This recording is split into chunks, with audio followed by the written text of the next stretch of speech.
Bonjour à tous, je me présente Marie-Aimée Comté-Soto. Je suis ici aujourd'hui devant vous pour vous faire la formation au sujet de la gastronomie. Tout d'abord, je vais me présenter. Donc, je m'appelle Marie, j'ai 23 ans. Je suis formatrice depuis 1 an et demi pour l'entreprise BF Solutions qui se situe sur Brive et qui a été délocalisée sur Bergerac également. Qu'est-ce que je peux vous dire par rapport à mon parcours? J'ai fait un BTSA technico-commercial en vin et spiritueux en alternance dans 2 entreprises différentes. Suivi de ça, j'ai fait un bachelor immobilier chez Dreski Gestion Immobilière et j'ai fini par une licence gestion et accompagnement des projets pédagogiques. Tout d'abord, je voulais vous remercier de votre présence pour la formation. Je sais que ça a été un petit peu compliqué par rapport au contexte du Covid, d'où le fait qu'on fasse la formation dehors et qu'il y en ait qui sont en distanciel, mais merci à ceux qui ont pu se rendre présents aujourd'hui. Donc, Madame Briand, c'est ça? Oui. Bonjour. Bonjour. Vous êtes en CAP service? Oui, c'est ça. C'est ça. Pourquoi avoir choisi donc cette filière-là? Mais en fait, mes parents, ils sont propriétaires d'un restaurant au cœur de Bergerac et il s'appelle l'Authentique. Et du coup, c'est pour ça que j'ai décidé de faire cette formation parce que j'ai envie d'apprendre le service pour pouvoir après reprendre leur succéder à la suite, leur restaurant quand ils partiront à la retraite. D'accord, ok, super. Pour vous, qu'est-ce que la gastronomie? Alors pour moi, la gastronomie, c'est un art culinaire qui a traversé les siècles et les générations et qui ne cesse d'évoluer. Exactement. Allez, c'est parti, on va commencer la formation. Donc, qu'est-ce qu'un menu gastronomique? Tout d'abord, nous allons parler de la cuisine en général. En France, l'histoire de la gastronomie remonte à la période gauloise, qui ont développé un culte du bien manger et du bien boire qui s'est perpétué au fil des siècles. Le banquet représentait une occasion d'affirmer son rang, sa richesse et son prestige à l'occasion des noces, d'alliances, de victoires, de naissance. La grande cuisine française prend toute son importance sous le règne de Louis XIV. Les repas deviennent une vraie représentation théâtrale orchestrée par le maître d'hôtel. Il faudra attendre la Révolution française pour que le service à table fasse son apogée et son apparition. Dans les restaurants, nous sommes passés à peu près de 100 restaurants durant la Révolution à 600 sous l'Empire et à 3000 sous la Restauration. Au XVIIIe siècle, les cuisiniers veulent dégager ce qu'il y a de meilleur et de plus raffiné en cherchant à mêler aux composants les produits pour atteindre les harmonies parfaites. Les siècles suivants ont mélangé science et cuisine afin de créer la nouvelle saveur provoquant un nouveau type de cuisine, la gastronomie. Donc tout d'abord, nous allons travailler ensemble le menu de la formation. Pour débuter, je vous proposais d'ouvrir vos papilles par différents types de restauration pour poursuivre la note plus douce de ce moment qui nous emmènera sur différentes dégustations. La première sera la différence entre un menu et une carte et la deuxième étant la définition de la gastronomie française. Pour finir, un avant-goût de gourmandise et de fraîcheur mettra en avant une belle conclusion et en plus que dessert, j'ai une petite surprise pour vous. En amuse-bouche. Donc les différents types de restauration. Donc on connaît la restauration collective. La restauration collective fait partie d'un ensemble appelé la restauration hors domicile, RHD. Elle en représente environ 85%. La restauration collective se distingue par son caractère social qui vise à produire un repas aux convives d'une collectivité déterminée, jeunes, patients, personnes d'un certain âge, salariés, à un prix modéré. La restauration collective regroupe 4 grandes catégories de restauration. Les restaurations scolaires, comme on connaît par exemple Scolares à la crèche, maternelle, primaire, collège. La restauration médico-sociale, les hôpitaux, les cliniques. La restauration d'entreprise et les restaurations de centres de vacances pour l'armée ou encore les prisons. Le travail de préparation s'effectue dans les laboratoires agroalimentaires, cuisine professionnelle et collective qui sont soumis à des règles d'aménagement et d'hygiène strictes. Ces réglementations impliquent une obligation de résultat pour l'exploitant. Celui-ci doit pouvoir justifier et prouver que l'ensemble des actions mises en place est conforme et suffisamment pour assumer la maîtrise des risques durant la phase d'exploitation et de transformation des aliments. Deuxième type de restauration, c'est la restauration rapide. Agathe, qu'est-ce que vous pouvez nous dire sur la restauration rapide? Un petit exemple? McDonald's par exemple, Exactement. KFC, Burger King. Exactement, donc la restauration rapide, fast food, est un mode de restauration dont le but est de faire gagner du temps au client en lui permettant de consommer rapidement les plats commandés ou de les emporter. Et ce pour un prix généralement moindre que dans la restauration traditionnelle.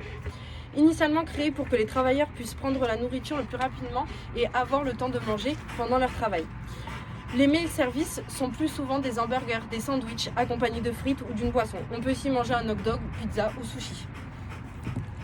Troisième type de restauration, la restauration traditionnelle, celle avec qui nous avons été bercés. La restauration traditionnelle est le secteur regroupant les établissements de restauration à table, préparant et vendant des repas à consommer sur place avec un minimum d'installation permanente. Savoir transmettre valeur et savoir aux clients au travers de différents plats pour raconter l'histoire propre de chaque région. Chaque région a son propre produit traditionnel persistant dans les siècles en évoluant et s'améliorant. Par exemple, nous sommes dans le Périgord, nous avons le Foie gras. Exactement.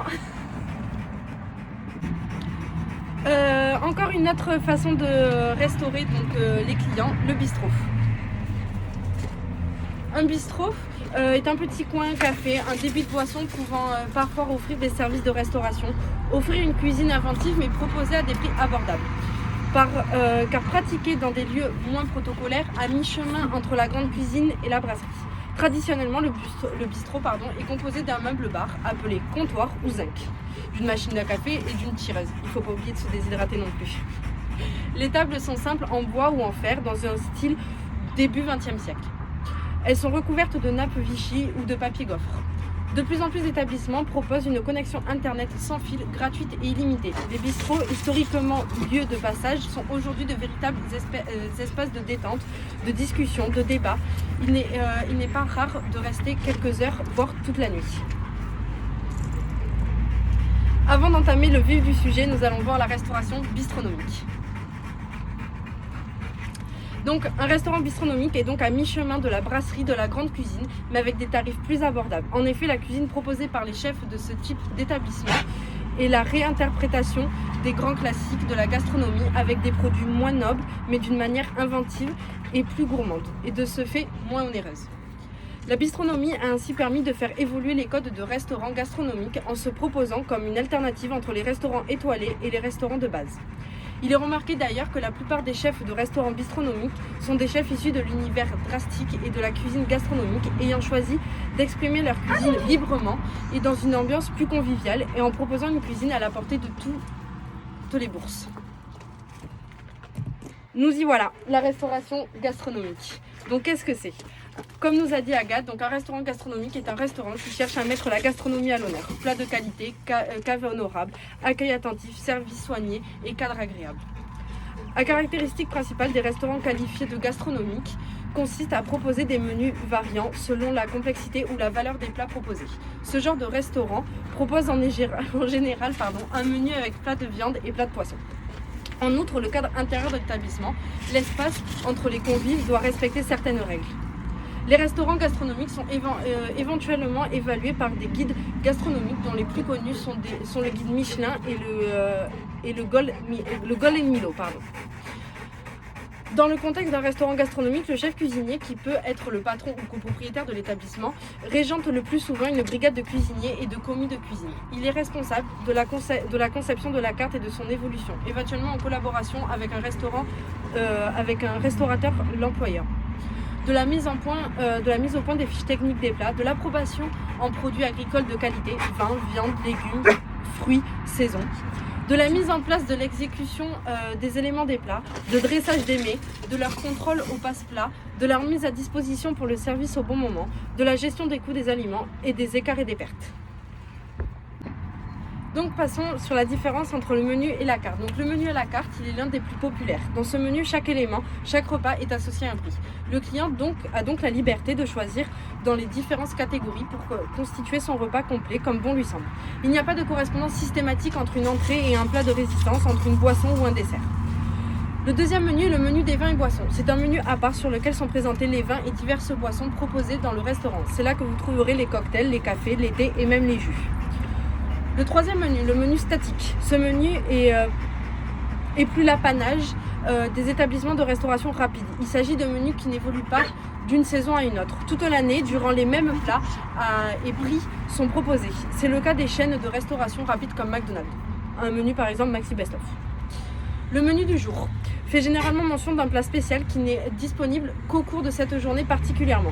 Notez toutefois que ce menu du jour peut être mis en avant en parallèle des menus typiques. La plupart du temps, le menu du jour propose des plats dont les prix peuvent être revus à la baisse. C'est une stratégie commerciale intéressante pour des restaurants qui souhaitent évacuer un trop-plein d'ingrédients particuliers. Le dernier menu, celui qui nous donne le plus envie, le menu des desserts, et le menu sur lequel sont présentés donc les desserts. Ce menu peut être représenté à part dans certains établissements où la plupart des clients n'opteront pas pour un dessert en raison de la nature des plats proposés. Maintenant, passons à table. Rentrons dans le vif du sujet, la gastronomie. La gastronomie, la connaissance raisonnée de tout ce qui se rapporte à l'être humain en tant qu'il se nourrit. Certains restreignent cela à l'ensemble des règles fluctuant selon pays, classe sociale, qui définissent l'art de faire bonne chère, en quelque sorte faire bon accueil.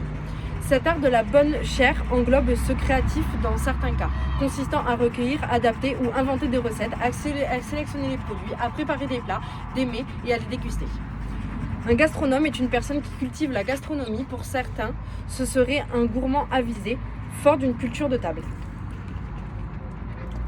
Faisons le tour de France gastronomique en 4 étapes. La cuisine du Grand Ouest.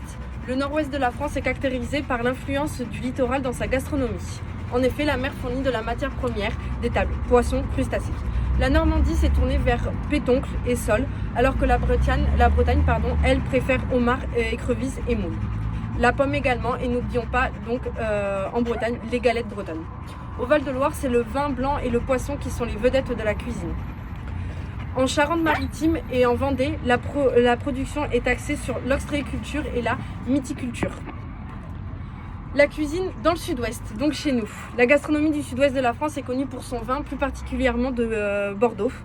Également riche en viande bovine et en volaille, poulet, dindon, oie, chapon et surtout le canard.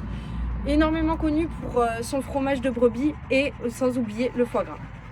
Quant à la gastronomie de la Gascogne, au Périgord, on goûte les savoureuses spécialités de pâtes, confits, terrines.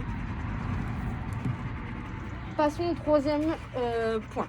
Cuisine du sud-est, en Corse, où nombreux sont les moutons et les chèvres. On prépare des délicieux ragoûts et rôtis de chevreau et agneau, mais aussi des fromages, notamment le brocchius, le plus populaire. Les charcuteries corses sont aussi également populaires. La copa, le panzena, la figarettu. Dans le Languedoc-Roussillon, vous vous régalerez d'huîtres, de moules et de spécialités à base de poisson. Ensuite, passons du côté de la Camargue. Riz rouge et pastis sont les célébrités du pays. Enfin, dans la vallée du Rhône, on remarque un véritable goût pour le fruit et les légumes. La cuisine savoyarde, tout comme la gastronomie lyonnaise, propose des saucisses de qualité. En Auvergne, vous trouverez d'excellents fromages affinés et de belles charcuteries. Passons à la dernière, la cuisine du Grand Est.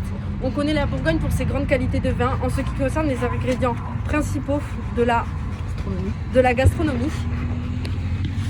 Le bœuf bourguignon est le produit phare. Et de Franche-Comté, on retrouve les escargots volailles de Bresse.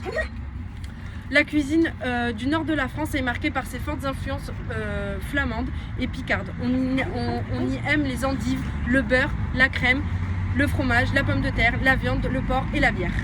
C'est pourquoi on retrouve souvent ces ingrédients dans différentes recettes comme la flamencuche. Maintenant, passons à la note sucrée.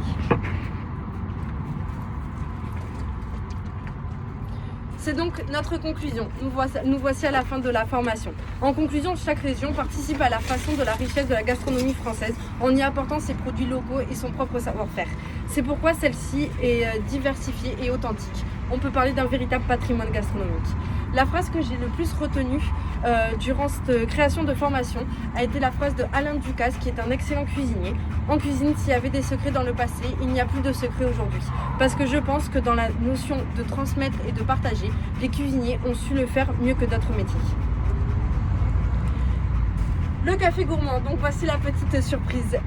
J'ai eu l'opportunité de rencontrer 3 professionnels du milieu de la restauration, un pâtissier, un cuisinier et un chef qui travaillent dans 3 restaurants gastronomiques différents, qui ont pu nous montrer leur parcours, nous expliquer leur parcours et également ce qu'ils pensaient de la gastronomie.